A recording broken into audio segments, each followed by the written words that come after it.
श्री स्वामी समर्थ. आज करणार आहे आपण मोड आलेल्या मटकीची उसळ. ही मटकी, कांदा, कढीपत्ता, कोथिंबीर आणि हिरवी मिरची. त्या तेल गरम करायला ठेवलं आहे. लसूण, हिरवी मिरची, कढीपत्ता, कांदा,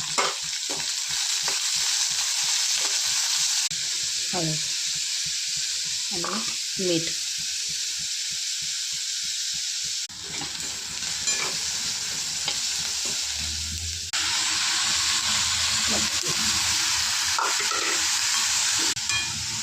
तयार झाली आहे मटकीची उसळ. आवडल्यास नक्की लाईक व सबस्क्राईब करा. मस्त खा, स्वस्त राहा.